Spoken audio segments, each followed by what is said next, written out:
अस्सलाम वालेकुम नाज़रीन, मैं हूं मुबीन रशीद। गुज़िश्ता रोज़ नाज़रीन एक प्रोग्राम किया मैंने एक टीवी चैनल के ऊपर, रुस्तम मलिक साहब उसके मेज़बान थे।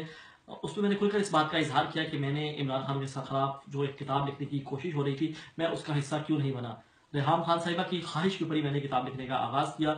मेरी ही वजह से वो पहली दफ़ा पाकिस्तान गई, एक टीवी चैनल पर उन्होंने की मुलाज़मत का मैंने बंदोबस्त किया और उसके बाद से जो सफ़र है उसके अंदर कई दास्तानें हैं, पूरी उस पर एक किताब लिखी जा सकती है। लेकिन जो किताब उन्होंने मुझसे लिखवाने की कोशिश की, मैं उसका हिस्सा नहीं बनना चाहता था।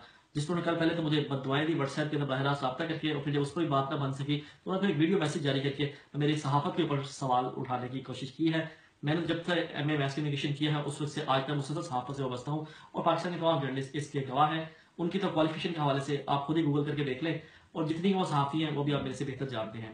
अब चूंकि उन्होंने मसला छेड़ ही दिया है और इस बात को मजीद लंबा करना चाहते हैं, तो अब मैं बहुत जल्द आपके सामने आऊँगा तमाम तरह हक़ाइक़ और सबूत के साथ, उन तमाम ऑडियो रिकॉर्डिंग के साथ जो उन्होंने मुझे रिकॉर्ड करवाई, और उसके अलावा जो चीज़ें वो मुझसे करवाना चाहती थी जो मैंने उनकी ख्वाहिश की वजह से नहीं की। क्योंकि मैं समझता हूँ हमें किसी भी ऐसी साजिश का हिस्सा नहीं बनना चाहिए जिससे किसी भी पाकिस्तान की सियासी शख्सियत को या मुल्क को नुकसान पहुँचे।